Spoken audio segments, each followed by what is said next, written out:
अच्छा बाबूजी, हम गायिका खुशी यादव डहरा खुर्द सैदपुर गाजीपुर की धरती से आप लोग के बीच में एक फिर दर्दनाक कांड जा रहल बा। आंसू इंटरटेनमेंट चैनल के माध्यम से, जिस चैनल के मलिकार महोदय परम आदरणीय पूजनीय हमारे बड़े भैया राम जन्म यादव बड़े भैया के देख रेख में रिकॉर्डिंग हो रहल बा। और यह रिकॉर्डिंग हरिओम स्टूडियो आजमगढ़ की धरती पर हो रहल बा। जिस स्टूडियो के मलिकार महोदय परम आदरणीय हमारे बड़े भैया जितेंद्र भैया के देख रेख में हो रहल बा। जैसे सब विधा के आप लोग के प्यार दुलार आशीर्वाद देवे नी, वैसे ही हमके आशा ना बल्कि पूर्ण विश्वास बा कि एहू विधा के आप लोग प्यार दुलार आशीर्वाद देव। हमरे विधा का शीर्षक बा रीवा कांड। 4 लाइन भूमिका लगला मास्टर।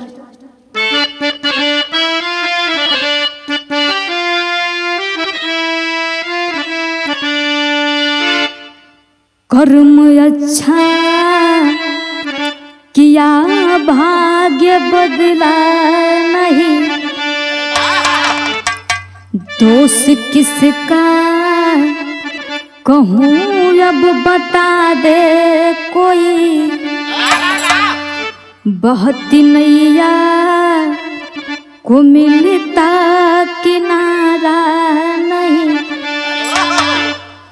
किस कारण से किस्मत हमारी है रोती, पाप में जो डूबा मौज करता यही,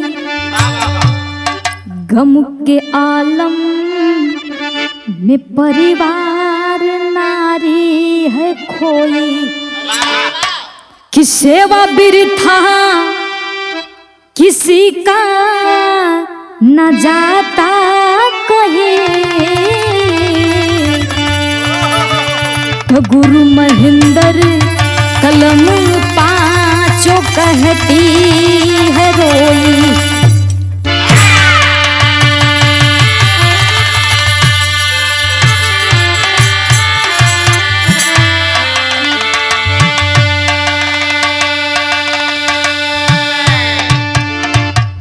सेवा बिरथा किसी का ना जाता कहीं, गुरु महेंद्र कलम पांचों कहती है रोई। मास्टर यहाँ एक लाइन गजल का अंदाज है।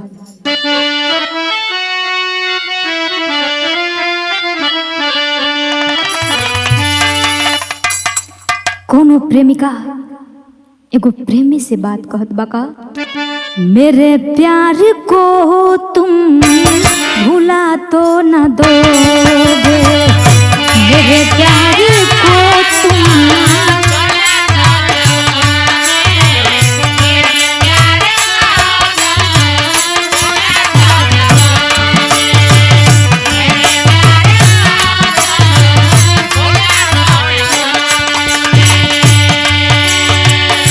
मेरे प्यार को तुम भुला तो न दोगे, मेरे प्यार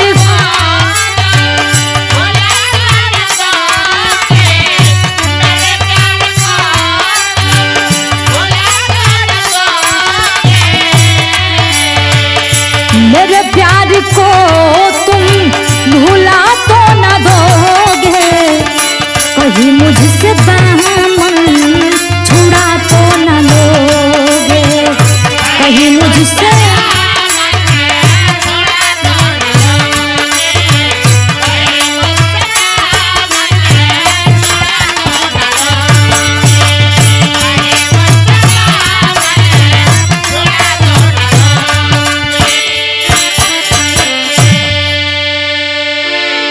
ए बाबू यही तक गजल बा, लेकिन कवि जी बिरहा में बड़ा सुंदर भाव लिखत हम। कैसे?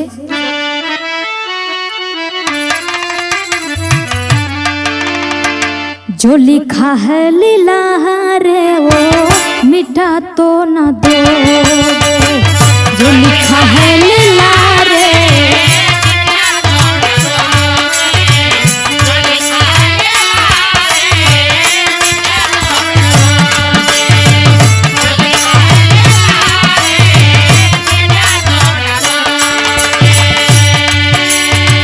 जो लिखा है लीला रे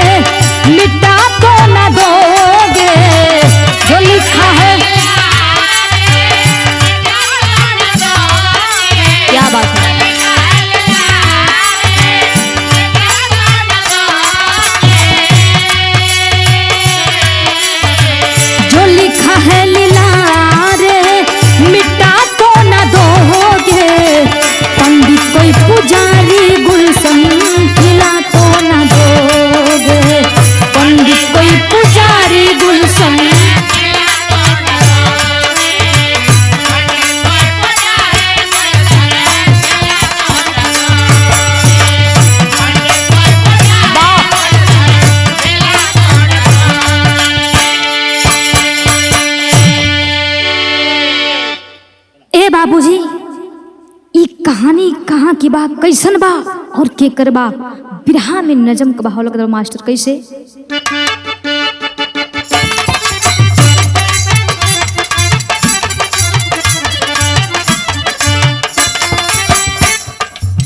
प्रांतीय मुक्ति में जिला रीवा की कहानी है।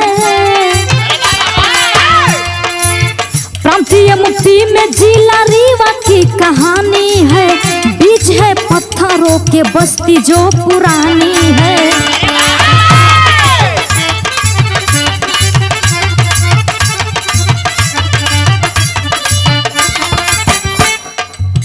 कोल विराट केवट साथ रहा करते थे। कोल विराट केवट साथ रहा करते हैं। काट कर पत्थरों को पेट भरा करते हैं।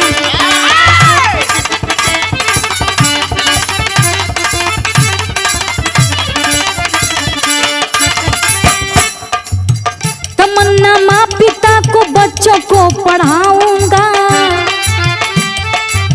तमन्ना माँ पिता को बच्चों को पढ़ाऊंगा। फर्ज है अपना इसे मेहनत से निभाऊंगा।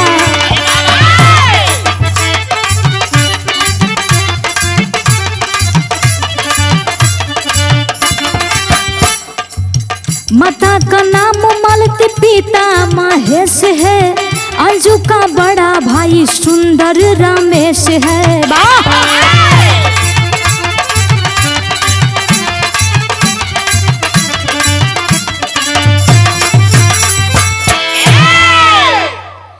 अच्छा बाबूजी, बिरहा पर तनी गौर करे जा। प्रांत एमपी यानी मध्य प्रदेश। मध्य प्रदेश के अंतर्गत एक जिला पड़ता है जिस जिले का नाम बताया गया रीवा। वहीं के रहने वाले महेश और पत्नी का नाम बताया गया मालती। दोनों प्राणी के बीच में 2 बचवा रहलन। जौने में एक थे बिटिया रहली और एक थे बेटा। बिटिया का नाम बतावल गई अंजू और बेटा का नाम बतावल गई रमेश। ए बाबूजी, दोनों जानी काम कौन करत रहलन? पत्थर काट के अपन पटिया उटिया बनावत रहलन।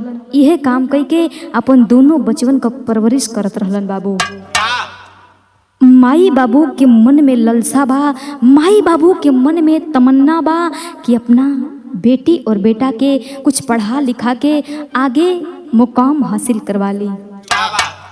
हम तो पत्थर कटते बाड़ी, लेकिन हमार बेटी और बेटा ऐसा काम न करे। ए बाबू, माई दिलवा में अपन सपना सजावत हुन, तब तक इधर भइल का गीत लगत बा मास्टर। ओहो, हाय देखो, कोनो प्रेमिका अपने प्रेमी से एक सवाल कैलस। का कहे? कहिया ले जाने तुम चैबो खलती बहनी।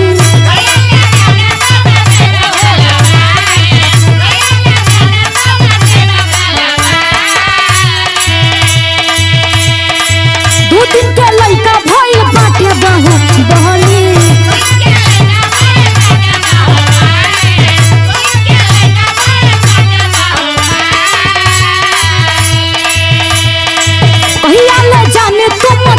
खला बहली 2 दिन के लइका भइल बाटे बहु बहली। तब लइका कहता कि अब ना चिड़ैया उड़ी बाज उड़े वाला बा। अरे अब ना चिड़ैया उड़ी बाज उड़े वाला बा। राज कर सोना हो महल बदले वाला बा।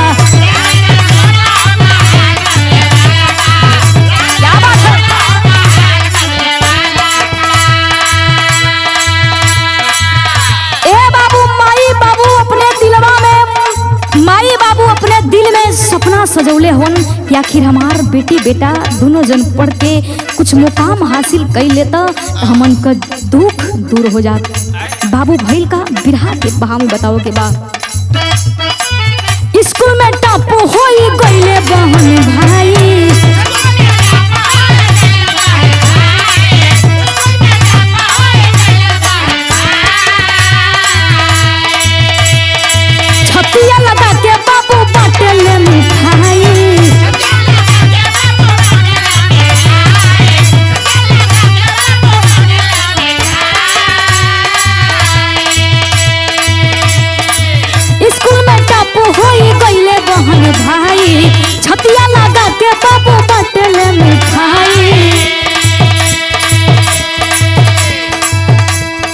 सब ही कहेला लइका लायक होए वाला बा। अरे सब ही कहेला लइका लायक होए वाला बा, जाने का विधाता आगे का होए वाला बा।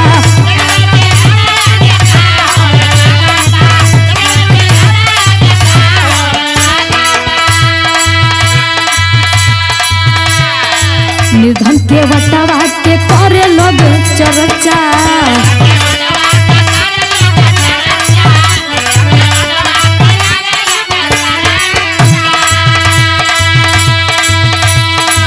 मालती महेश दे पई है न खर्चा।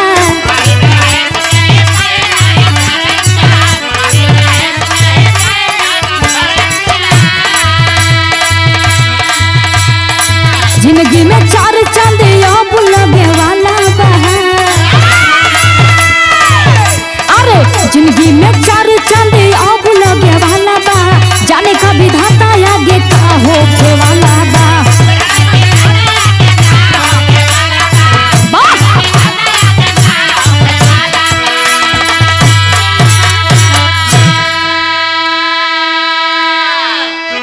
ए बाबू माई आ बाबू वो दोनों बचवन के पाल पोस के बड़ा कई देलन। दोनों बच्चा स्कूल में गईलन। स्कूलिया से खबर जात बा उनके घरवा कि तोहार बेटा स्कूल में सबसे ज्यादा नंबर लाइल हवन, सबसे तेज हवन। ए बाबू इतनी बतिया जब बाबू सुनत हवन, बाबू को छतिया गदगद हो गई। बाबू खुशी के मारे इतना खुशहाल हो गईलन कि गांव भर लड्डू बंटवावे लगलन। लेकिन कुछ लोग मने मने सोचत हवन कि आखिर इतना खुश हवन, ये गरीबी में कहाँ से पैसा रुपया पैहा कि अपना बेटा के और आगे तक पढ़े हाँ। इनके तक खाए के पेट भर रोटी नहीं के मिलता, लेकिन अपना बेटा के कैसे पढ़े हैं। तब तक यही महो बाबू भैल का गीत लगत बा।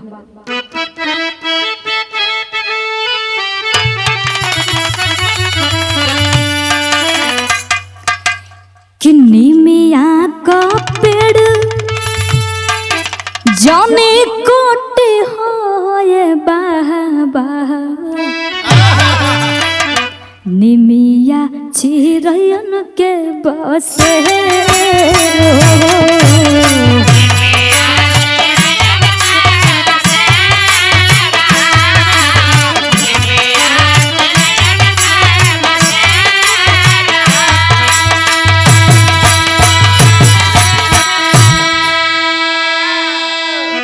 ए बाबू ई तरज बा, लेकिन इधर मालती के बहिल का बिरहा के बहाव में बताओ के बा। मालती बीमार नाही सपर दवैया, उनका से रूठे कर तारो।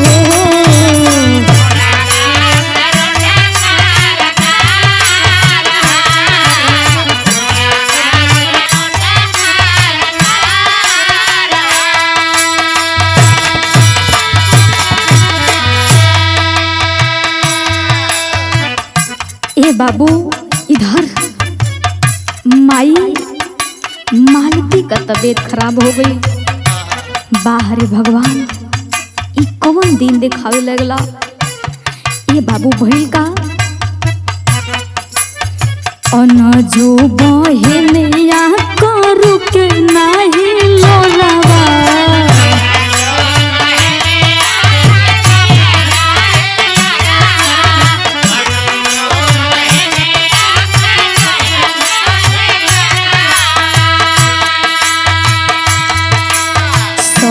सहलावे माइल के सुना कोरावा।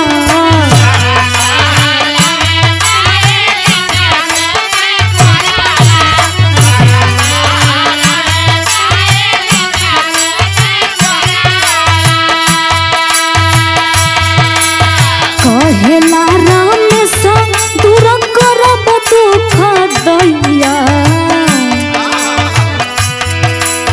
कहेला राम सा दूर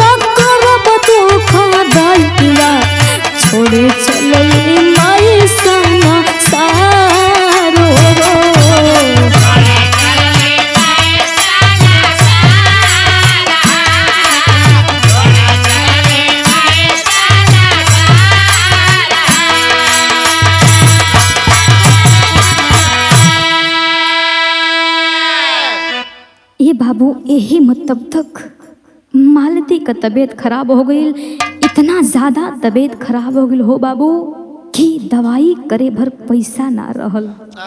अंजू बिटिया और रमेश बेटा दोनों जन माई के लेके गोदिया में रोवत होन, कथुन माई घबरा मत माई, तुहार जल्दी इलाज हुई और तू जल्दी ठीक हो जेबू। ए बाबू कहत होन और रोवत होन।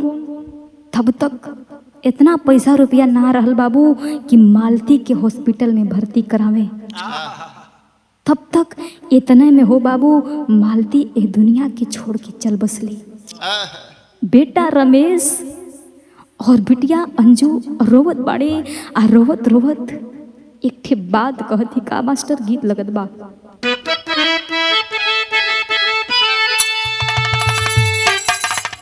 ए बाबू कोनो प्रेमी का प्यार में दिल टूटल बा, अब प्रेमिका से कहे का हम नाही जनली हमार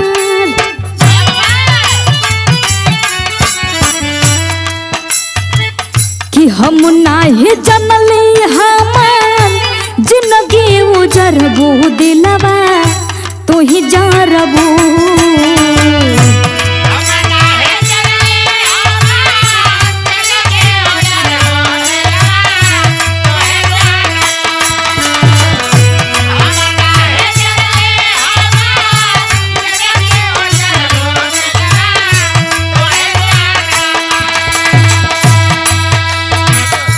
हम नाही जनली हमार जिंदगी उजरबू दिलवा तो ही जरबू। हमारा से प्यार करके दूसरा को मरबू दिलवा तो ही जरबू।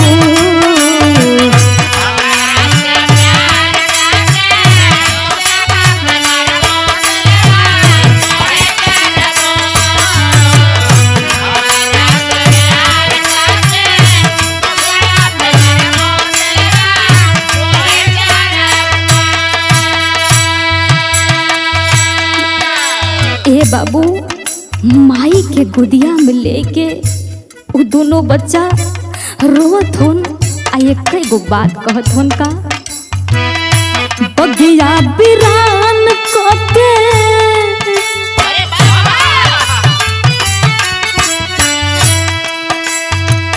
कि बगिया बिरान कोके सब के छोड़लू नाता तो ही तोड़लू।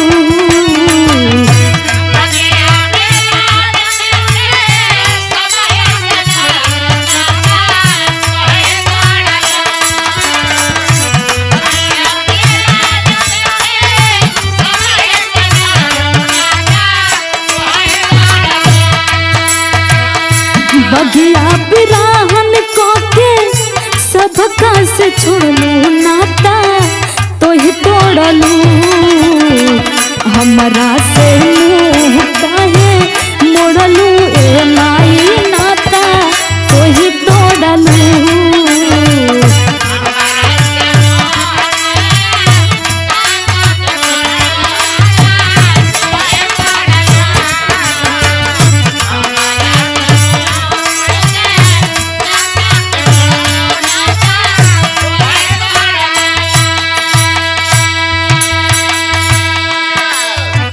कि रोवेला महेश घरमा के रहे बिता के रहे बिता के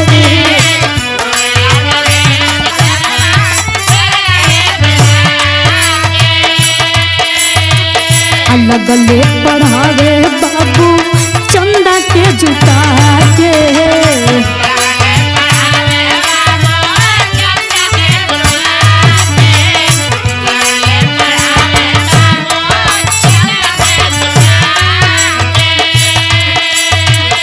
सगरो अन्हार माई दारा पीछे बुरलू नाता तो ही तोड़लू।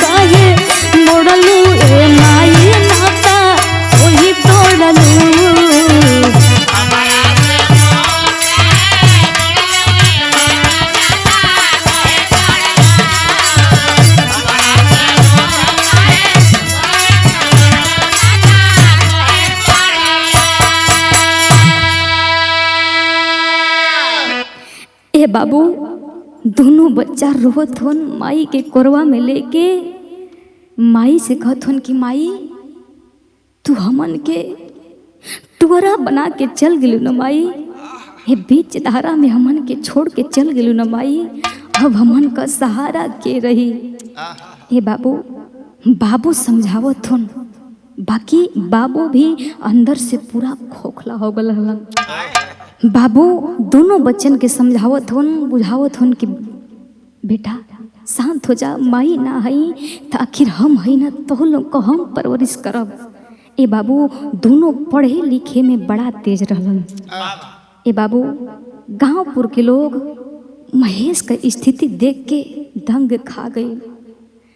तब महेश गांव में जा जा के चंदा मांग के पैसा इकट्ठा करे। बाबू कुछ टीचर भी पैसा दे के हाथ बटौलन और जितनी ए अंजू का सहेली रहली और रमेश का दोस्त रहलन, सब लोग अपने पॉकेट से पैसा देवे लगलन।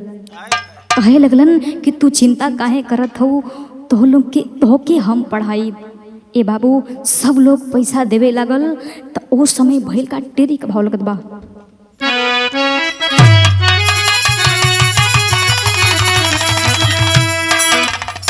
कि समैया कैसन खेले खेलिया, तो इंटर पास किया है बहिनी साथे भैया। अरे हो भैया समैया कैसन खेले खेलिया, इंटर पास किया है बहिनी साथे भैया। बाबू पैसा चंदा जुटाए के अपना दोनों बच्चन के पढ़ावे लिखावे लगलन। दोनों इंटर पास कैलन। बाबू जब दोनों जानी इंटर पास करत हन तो भइल का विदेशिया का भाव लगत बा।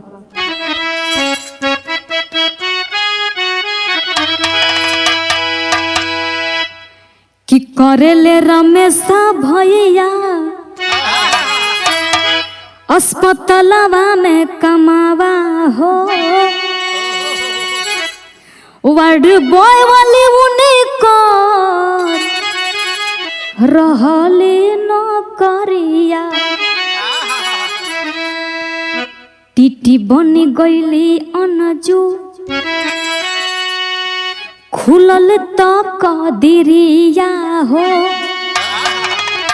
हंसले रमेश मोरी फूलल फूलवरिया। ए बाबू ये दोनों लोग नौकरी के तलाश में लग गईलन। दोनों जानी नौकरी के तलाश में लग गईलन। ए बाबू अंजू रेलवे विभाग में टीटी बन जाती है। पैसा रुपया आवे लगल। बाबू को छाती दुना होके लागल। बाबू मने मने सोचत हन कि अब हमन का गरीबी दूर हो जाई। तब तक इधर रमेश का होत हन ड्यूटी भोपाल में रमेश करत रहले हो, आले के छुट्टी आवत रहले अपने बखरिया। तब तक बाबू भोपाल में रमेश को सरकारी हॉस्पिटल में नौकरी वार्ड बॉय की मिल जाती है। दोनों तरह से पैसा आवे लगल। रमेश मने मने सोचत हन कि कई दिन हो गल, चलती अपने बापू से भेंट कर लेती। ए बाबू रमेश भोपाल से घरे आवत हन, तब तक बीच रास्तवा में भइल का ट्रेनवा में डाकू रहले, कुछ लोग के लूटी ली हले, आ गाड़ी से फेंके पापी टूटल पयरिया। बाहर भगवान रमेश खुश होके सोचत बा कि अब चली बाबू से भेंट कैले ही बड़ा दिन हो गल। ये बाबू आवत हन ट्रेनवा में आधा रास्ता पहुंच गल हन, तब तक वही ट्रेनवा में डाकू घुस गईलन। डाकू चोर लफंगा वही ट्रेन में घुस गईलन। ट्रेनवा में घुस के सबके लगलन डराव धमकाव। सब दरी दरी चुपचाप बैठल बा।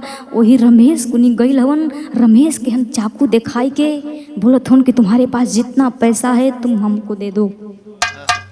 रमेश कहत बा कि ना, आखिर हम पैसा तोहलों के काहे देही।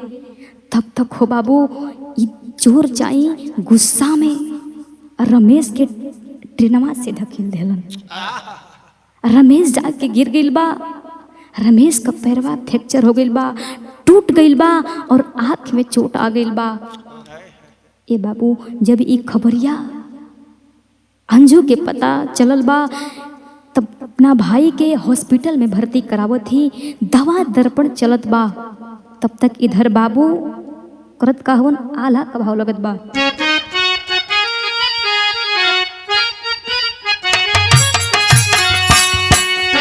कि सतना में शादिया भइल अंजू के बाबू। बाबू हो महेश खुश देके कन्यादान।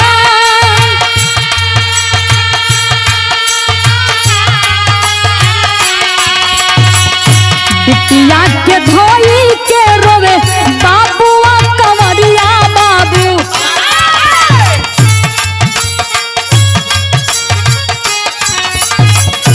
पीढ़ी का बिरानावा हो रोवेला मतान।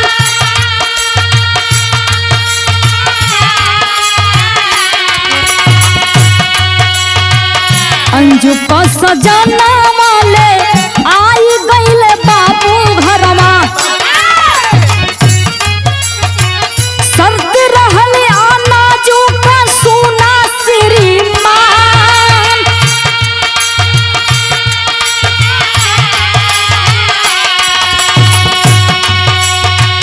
सदिया न होई जबले हमरे भैया के बाबू।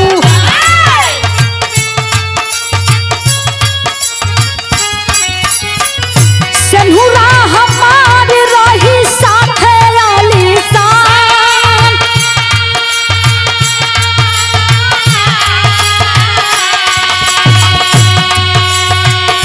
पड़ले बीमार हो ये सघरवा में बाबू। छोड़ चल बाबू महेश हो जाना।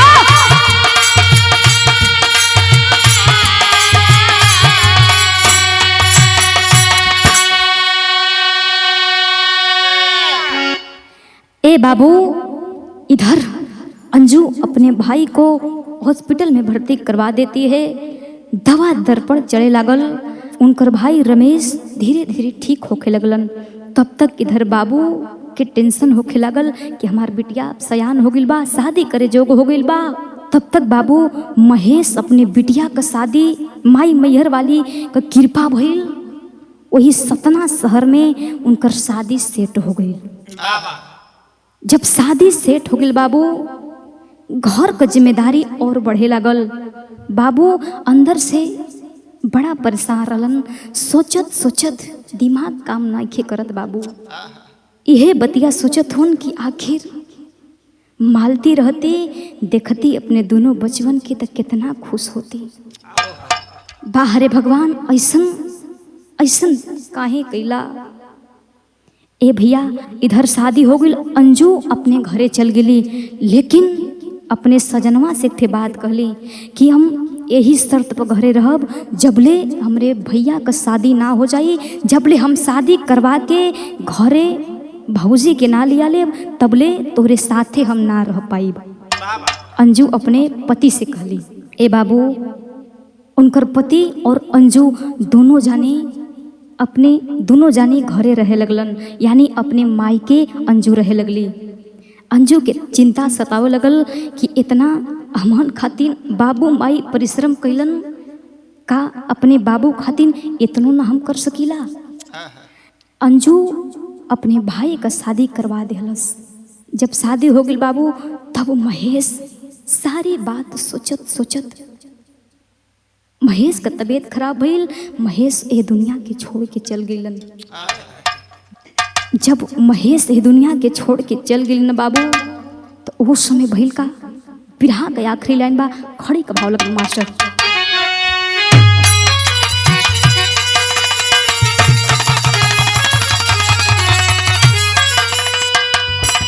तो माई बाबू के फर्ज निभावली बहिनी, तो अपने भैया का शादिया करवली बहिनी।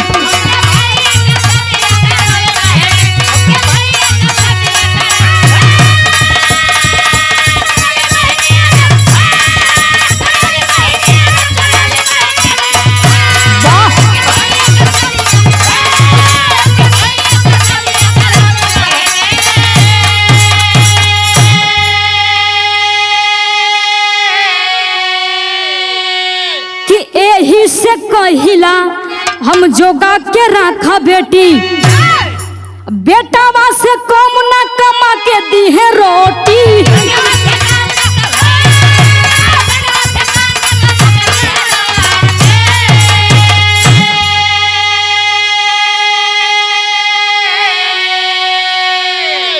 और शिक्षा सबसे कीर्ति मान बहिनी, तो अपने भैया का शादिया करवली बहिनी।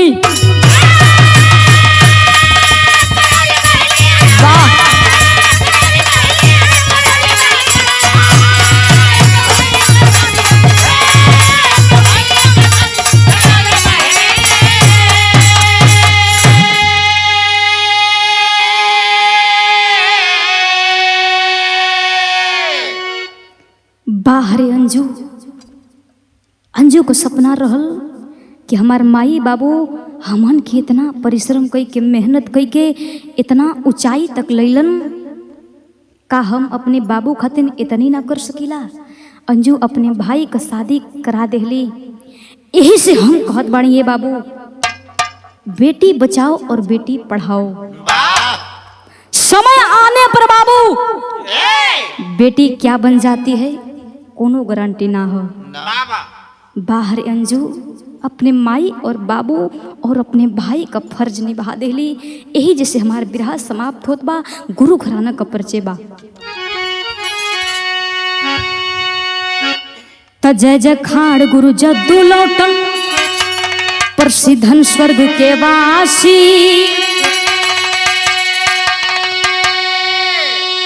नसारे में नंदलाल, अरे गुरु बीन हुई उदासी।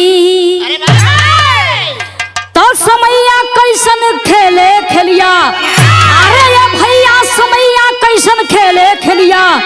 तो लेखनी